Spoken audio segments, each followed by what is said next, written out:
Bienvenue une fois de plus à notre bulletin d'information de Magnificat.tv consacré à l'actualité de l'Église. Nous sommes aujourd'hui le mercredi 15 mars 2023. Voici les titres de notre journal. Le pape François est à la tête de l'Église depuis 10 ans. Il a été élu après la démission surprise de son prédécesseur Benoît XVI. Le synode allemand s'est achevé, approuvant des normes allant à la bénédiction des couples de même sexe, à l'acceptation de l'idéologie du genre. Le pape François a modifié la composition du Conseil des cardinaux qui le conseille sur la gouvernance de l'Église. Le cardinal allemand Marx en a été exclu. Le président communiste du Nicaragua, Ortega, a encore accru la répression contre l'Église. Il a saisi 2 universités catholiques. François est à la tête de l'Église catholique depuis 10 ans. Son élection fait suite à la démission surprise de son prédécesseur, le feu pape Benoît XVI. Lundi dernier, le 13, a marqué les 10 ans de l'élection de Jorge Mario Bergoglio, alors cardinal et archevêque de Buenos Aires. En tant qu'évêque de Rome et vicaire du Christ, il a pris le nom de François en l'honneur de Saint François d'Assise, auquel il dit vouloir s'identifier. Le pape a voulu célébrer cet anniversaire presque dans l'intimité. À 8 heures du matin, il a célébré la messe dans la chapelle de la Casa Santa Marta, où il réside, accompagné des cardinaux qui vivent à Rome et de ses plus proches collaborateurs. Les 10 années de gouvernement de l'Église par François ont été marquées par des efforts visant à réformer structurellement la curie vaticane, à corriger les abus économiques dans son administration et à mettre en œuvre pour l'Église un chemin fondé sur la synodalité. Elles ont également été marquées par de nombreux conflits provoqués par certaines de ces décisions, telles que la limitation de la célébration de la messe traditionnelle ou par des décisions prises par des épiscopats tels que celui de l'Allemagne. Durant cette période, il a effectué de nombreux voyages internationaux, parfois à haut risque, comme celui qu'il a effectué au Sud-Soudan. Il a également tenté d'intervenir en tant que médiateur, sans succès, dans des conflits internationaux majeurs tels que la guerre en Syrie ou la guerre actuelle en Ukraine. Bien qu'à 86 ans, les rumeurs sur sa démission ne manquent pas, il a répété qu'il n'imiterait pas son prédécesseur, à moins que son état de santé ne s'aggrave sérieusement et ne l'empêche de continuer à gouverner une église qui compte déjà près de 1,4 milliard de fidèles.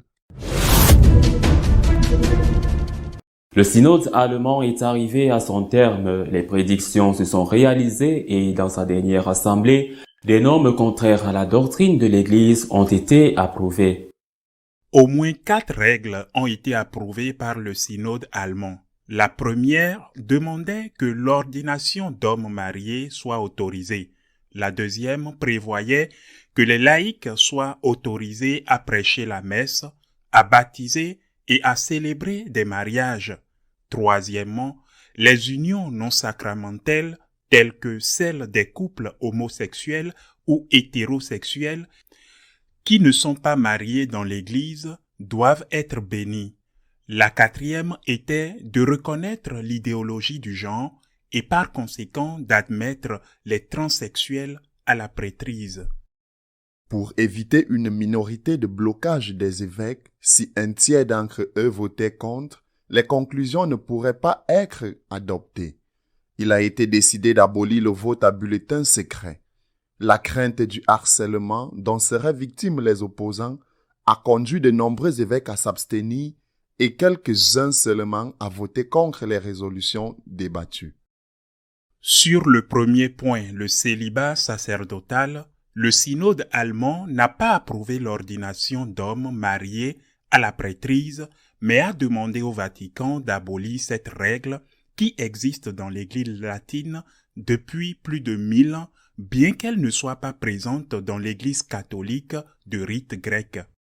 La voie synodale allemande a également approuvé l'autorisation de la prédication laïque à la messe, la célébration des baptêmes par des laïcs et la célébration du sacrement de mariage par des laïcs.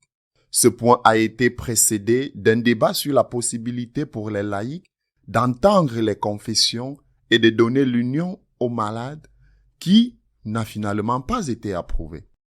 Le troisième point concernait l'approbation de la bénédiction de tous les types de couples mariés en dehors de l'Église, qu'ils soient homosexuels ou hétérosexuels. Seuls 9 évêques ont voté contre, ce qui avait été expressément interdit il y a 2 ans par la Congrégation pour la doctrine de la foi a été approuvé. Enfin, l'idéologie du genre selon laquelle le sexe masculin ou féminin n'est pas lié à la biologie a été acceptée. Il a été demandé que le nouveau sexe des personnes qui ont légalement changé de sexe soit inscrit dans les registres de baptême. En conséquence, puisque les femmes peuvent être considérées comme des hommes, il a été demandé que les transsexuels soient admis à la prêtrise et au noviciat des congrégations religieuses selon le sexe qu'ils ont choisi d'avoir. L'accès aux fonctions ecclésiastiques ordonnées et aux vocations pastorales ne doit pas être exclu de manière générale, y compris pour les personnes intersexuées et transgenres baptisées et confirmées, mais doit être examiné au cas par cas, indique le document approuvé. Le synode recommande à toutes les communautés ecclésiales de permettre aux personnes intersexuées et transgenres d'accéder à un institut de vie consacré ou à une société de vie apostolique ou d'y rester, tout en abolissant la détermination du genre par les caractéristiques sexuelles externes pour les candidats à la prêtrise. Le cardinal Marx de Munich a été exclu par décision du pape du nouveau conseil des cardinaux qui le conseille sur la gouvernance de l'Église. Le cardinal Juan José Omeya, archevêque de Barcelone et président de la conférence épiscopale espagnole, a été nommé par le pape François membre du C9, le conseil des cardinaux qui conseille le souverain pontife sur le gouvernement de l'Église. Au sein de ce même conseil, le pape a également nommé le cardinal luxembourgeois Jean-Claude Oyerich, un jésuite connu pour être favorable à la bénédiction des couples homosexuels. Monseigneur Oyerich est le rapporteur général du synode des évêques et préside le Conseil des conférences épiscopales européennes. Un autre nouveau cardinal au sein du Conseil est l'Espagnol Fernando Bergues, actuel président du gouvernorat de la Cité du Vatican et membre des Légionnaires du Christ. Cardinal Lacroix, archevêque de Québec, et Darocha, archevêque de San Salvador au Brésil, font également partie du Conseil pour la première fois. Les cardinaux Parolin, secrétaire d'État, Ambongo, archevêque de Kinshasa, Gracias, archevêque de Bombay, et O'Malley, archevêque de Boston, restent membres du Conseil. Les cardinaux Maradiaga, aujourd'hui à la retraite, et Marx, toujours archevêque de Munich, n'en font plus partie. Le président communiste du Nicaragua, Ortega, continue d'accroître la répression à l'encontre de l'Église. Il a interdit les processions et saisi 2 universités. Le gouvernement nicaraguayen a annulé la personnalité juridique et confisqué les biens de Caritas et de 2 universités catholiques, fermant ainsi. Un accord ministériel publié dans l'édition du 7 mars du journal officiel du gouvernement nicaraguayen, La Caseta, indique que la personnalité juridique de la Universidad Juan Pablo II et de la Universidad Cristiana Autónoma de Nicaragua a été annulée pour non-respect des lois qui les régissent. Des accords ministériels distincts publiés dans l'édition du 7 mars de la Gaceta indiquent que Caritas du diocèse de Jinoteca et Caritas Nicaragua, plus grandes, ont accepté la dissolution volontaire et liquidation par décision unanime de leurs membres.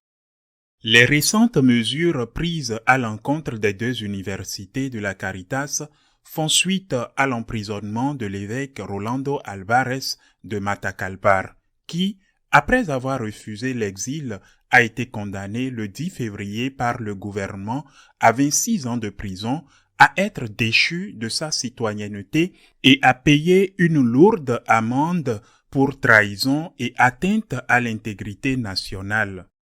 Monsieur Ortega a également interdit les chemins de croix et les processions de la Semaine Sainte dans les rues. Toutes ces manifestations devront se dérouler à l'intérieur des églises, de peur qu'elles ne deviennent des manifestations de protestation contre sa dictature.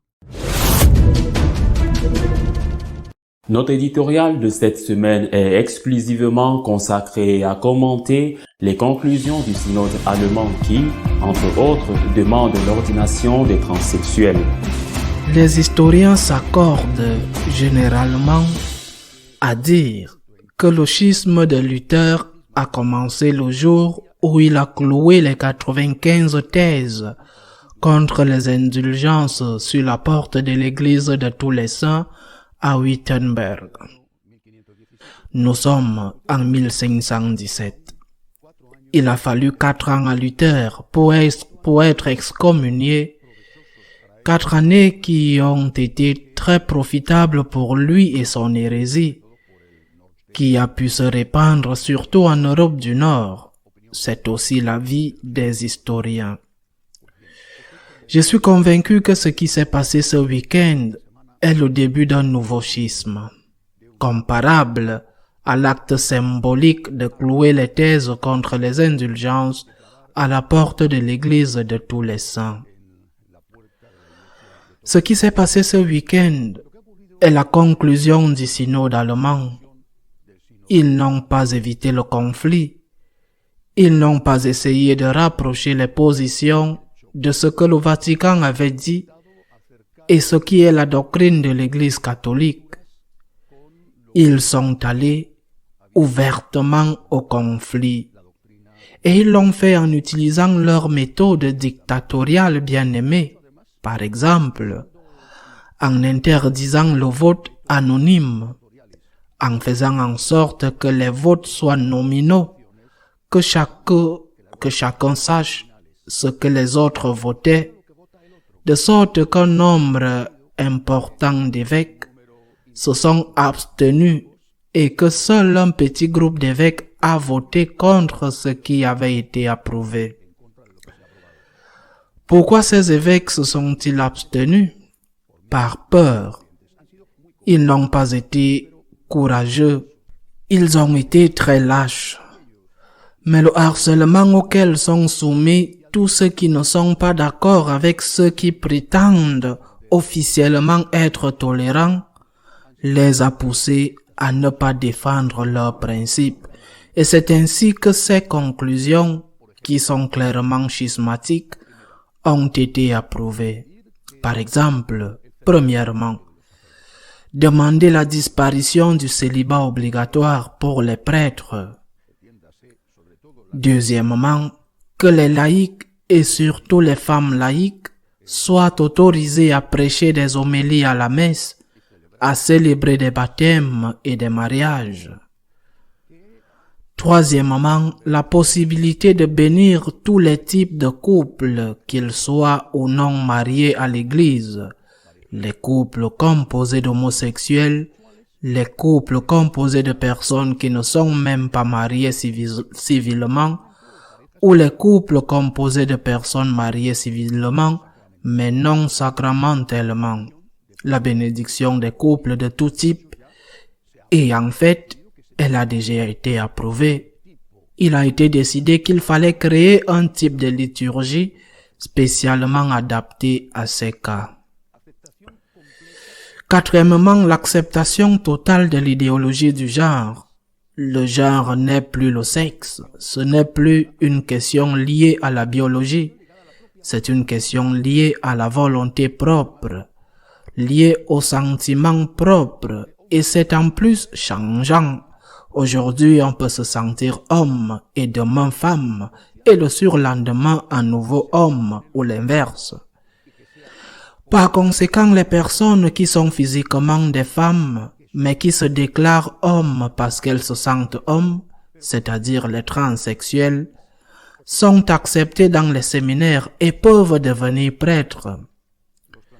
Les transsexuels pourront être ordonnés prêtres même s'ils sont physiquement des femmes.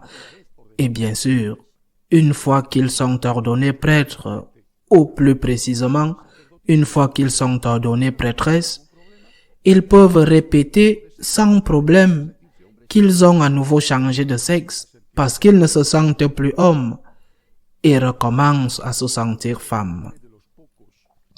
L'un des évêques allemands, l'un des rares à avoir décidé de rester catholique, a déclaré que l'Église anglicane venait de sombrer dans le schisme à cause de l'approbation des bénédictions pour les couples homosexuels et que ce qui a été approuvé lors du synode allemand est bien plus que cela et que l'Église anglicane est le modèle parfait de cette soi-disant tolérance selon laquelle on peut croire et faire ce que l'on veut tant que l'on n'interfère pas avec ce que les autres croient et font.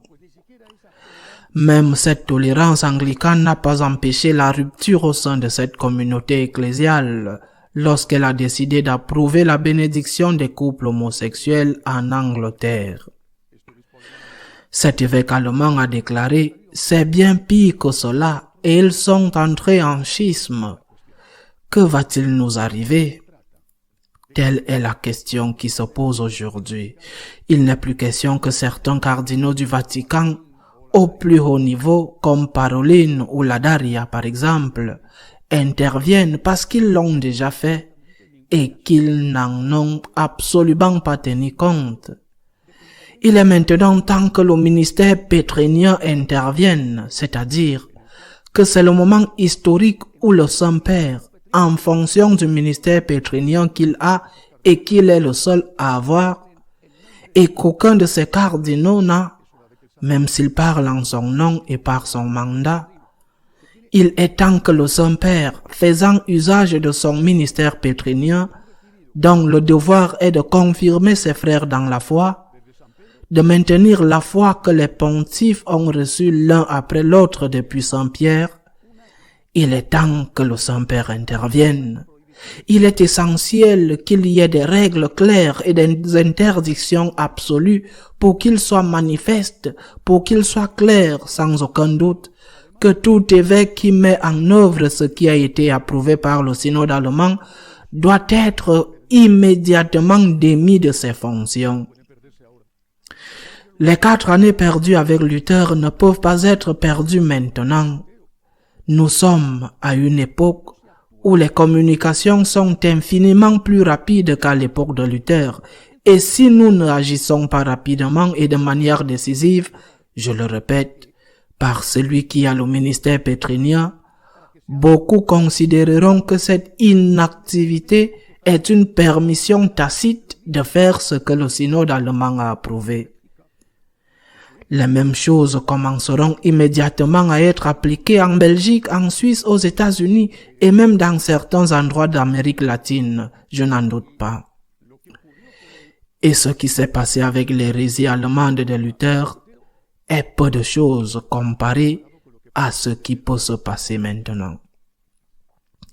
Je crois qu'il faut continuer à prier beaucoup, mais il me semble qu'en ce moment la prière ne suffit plus. Il faut agir, et agir de la part de ceux qui en ont la responsabilité. Que feront les cardinaux et les évêques le jour où il y aura des prêtresses trans qui célébreront la messe? Et que feront les fidèles? se tairont-ils comme des morts? Serions-nous arrivés à ce point de passivité? Nous devons prier et nous devons agir. À la semaine prochaine, si Dieu le veut. Si vous souhaitez être au courant de ce qui se passe dans l'Église, vous pouvez le faire à travers notre page d'information Magnificat.tv. Nous continuerons à vous tenir au courant de ce qui se passe dans l'Église. À nous revoir la semaine prochaine, si Dieu le veut.